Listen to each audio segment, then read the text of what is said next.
By 2025, the COVID pandemic was over, and in the wake, the world now found itself in a cost of living crisis. Worse, the world seemed to be descending into chaos as wars were breaking out across the planet. In this chaotic time, governments across the world, both left and right, found themselves being voted out in massive landslide defeats. Could the first-term Prime Minister Anthony Albanese defy these global trends and become the first Prime Minister to win 2 elections in a row since Howard in 2004? Or could the coalition become the first party to unseat a one-term government in almost 100 years?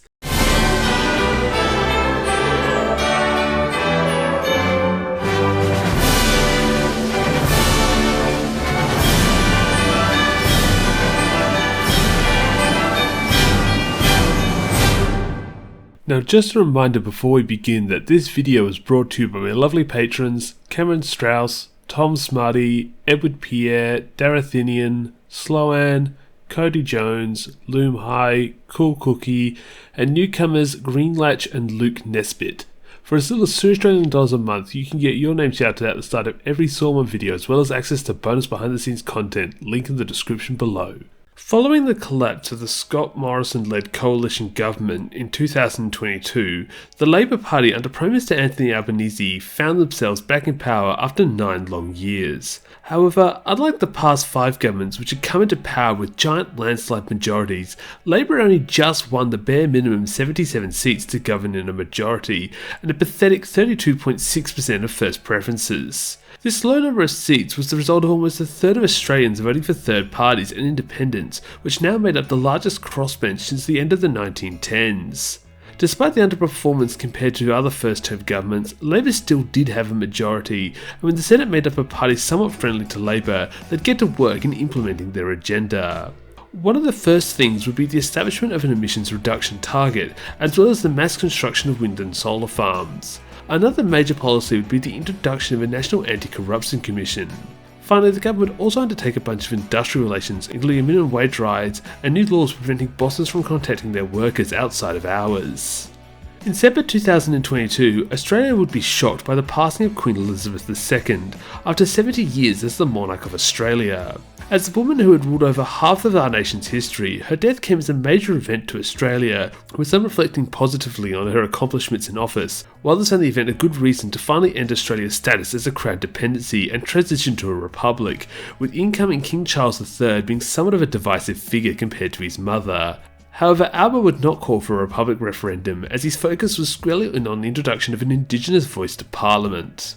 The Voice, as it came to be known, was a proposal from the Uluru Statement of the Heart, a document written at a 2017 convention of Indigenous leaders at Uluru. The Voice stipulated a constitutionally enshrined advisory body made up of Indigenous Australians, in order to advise the government on how to best pass policies aimed at Aboriginal Australians. Previous bodies had been hampered by funding cuts and government restructures. Thus, the hope was a constitutionally enshrined voice could withstand these issues and become a functioning way to directly address Indigenous Australians, who was a whole leg behind the rest of Australia when it came to their standard of living. However, Albo would soon find convincing Australians to support such a proposal very difficult, especially with one very vocal critic as opposition leader. With the coalition's decimation after the 2022 election, both the Liberals and Nationals would need new leaders for this new parliament. Despite not losing any seats in the 2022 election, the Nationals would replace leader Barnaby Joyce with Queenslander David Littleproud. Meanwhile, with no one left to challenge him, Peter Dutton was finally able to win the coveted leadership spot 4 years after initially trying to win it from Malcolm Turnbull. Now as leader, Dutton would face a lot of challenges, not least of which was the coalition's poor state following the election. He was also a well-known hard-right strongman in the previous coalition government, and this had the effect of turning a lot of Australians off him. As a result, Dutton would begin an aggressive self-rebranding in order to appeal to moderate Australians. This attempt to rebrand himself and the coalition would somewhat hit a brick wall when it came out that former Prime Minister Scott Morrison had secretly signed himself up to secondary ministry roles in several departments without telling the current ministers of those departments, and he had also made several decisions as those departments' ministers. This once again killed more of the public's trust in the coalition, and their polls would tank even further. The result of this poor polling would come to a head in early 2023, when the coalition would lose their previously held seat of Aston in a by-election. This would be the first time in over 100 years that a federal government would pick up a seat from the opposition in a by-election, and it showed just how badly the coalition was polling. With trying to appeal as a moderate failing, Dutton would instead turn to Albo's voice referendum. In November of 2022, Little Proud would come out in opposition to the voice, citing arguments that it was a divisive piece of legislation. Figuring this could be a solid chance to undermine Labour, Dutton would also come out against it, citing its confusing nature, using the phrase, "If you don't understand, if you don't know the detail, if you don't know, vote no." With this, Dutton hoped to turn the referendum into a culture war, which would drive more conservative-minded Australians away from both the Labour Party as well as other right-wing minor parties which had grown in support at the last election. This opposition would turn out to be highly successful, with polling from the Voice dropping from a 65% yes vote right down to a 60% no vote, which would result in the Voice being totally defeated, with all states rejecting the Voice, with the exception of the Australian Capital Territory. This would be an absolute disaster for the government, who had inadvertently sent Indigenous reconciliation back by a decade, and were also facing down a potential electoral loss, with their solid polling numbers evaporating alongside the Voice's own polling. By May of 2024, with a year still to go until the election, Labour looked to be on very shaky ground. Not only had the Voice failed, but they were now dealing with a public becoming disillusioned with them. A lot of this disillusionment was aimed at the current high inflation numbers that had hit Australia in the aftermath of the COVID-19 pandemic. This is complemented by the Reserve Bank of Australia jacking up interest rates, thus putting a lot of pressure on Australians with mortgages. With Labour's polling continuing to drop over 2024, Dutton would move to be more aggressive in his campaigning. Dutton's campaign would soon be bolstered when at the end of 2024 the US would re-elect Donald Trump for a second time, running on a campaign of mass deportations and anti-progressivism, or anti-wokeness as it was called. As a result, Dutton would choose to somewhat copy these talking points, promising to massively clamp down on Australia's immigration intake, as well as practices such as welcome to country introductions at major events. He'd also proposed the establishment of several nuclear power plants to be used instead of renewables in the production of Australia's energy needs. As Australia came into 2025, election year, it was becoming very likely that Australia was heading for a hung parliament, with Labour polling at less than 35%. As a result, third parties looked to take advantage of the situation, none more so than the Greens, under the leadership of Adam Bandt. Since winning their largest number of seats at the 2022 election, the Greens looked to expand their lower house size, as well as cement their hold on their 3 Brisbane seats. Arguably, their main focus of this election would be the skyrocketing price of housing, making sitting living almost unaffordable to most young Australians. Alongside housing, the Greens would take a strong stance against the Israeli government for crimes against humanity on the Palestinian people. They would also controversially side with the disgraced Construction, Forestry and Maritime Employees Union, which have recently placed under administration by the Labour government, following accusations that the union was using bikie gangs as a form of enforcement. Alongside the Greens, One Nation was also hoping to improve their performance.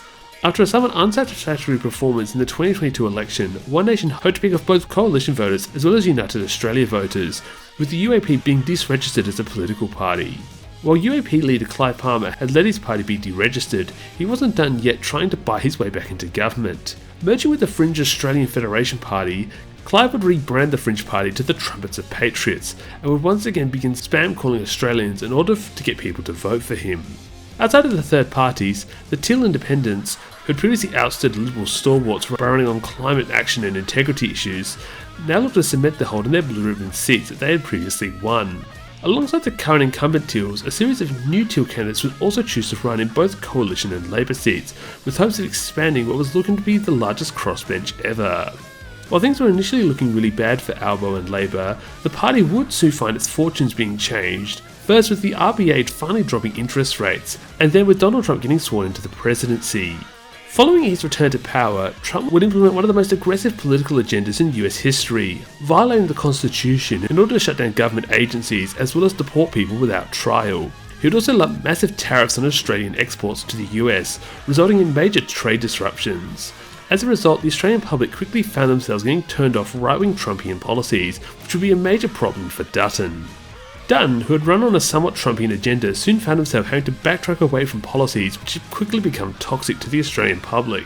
Most notable of this was the abandonment of a policy to force Australian public servants back to the office after getting beneficial work from home deals.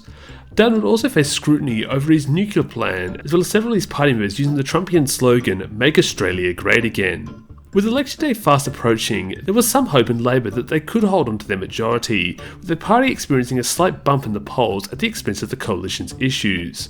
This was reinforced a week before the election when the centre-left Canadian Liberal Party pulled off an extraordinary win after being tipped for a wipeout defeat a few months earlier. In the dying days of the election, Dutton would try to reignite the cultural issues after it emerged that Labour might potentially be considering bringing forward another voice referendum. Dutton would also attack Labour over some credit agencies warning that Labour's budget spending risked the nation losing its high credit rating. And the winner was Anthony Albanese and Labour, who not only held onto their majority, they absolutely blew it out of the park, gaining an incredible 17 seats to now sit on 94. This made it the equal largest majority government alongside Howard's 1996 majority and the largest single party majority in Australian history. Albo had also achieved an incredible 55.22% two-party preferred, the best showing for Labour since Curnan's 1943 win. The only blight on Labour's result was the 34.56% first preferences, which, while an improvement over 2022, was still quite low. All across the country, Labour had picked up seats, including the seats of Moore and Sturt, adding Perth and Adelaide to the list of major cities with no Liberal representation. Labour had also won Bass and Braddon, eliminating the Liberals from Tasmania. However, the biggest blow came up in Queensland. Peter Dutton and the Coalition now found themselves with 43 seats, and the lowest first preferences and two-party preferred result in Coalition history. Not only had Dutton led the Liberal National Coalition into its biggest electoral defeat in its 80-year history, he had also lost his own seat of Dixon, with Labour sweeping the outer suburbs of Brisbane. This made Dutton the first federal opposition leader in Australian history to lose his seat in an election. While polls had predicted the Coalition loss, none had predicted it to be by such a huge margin.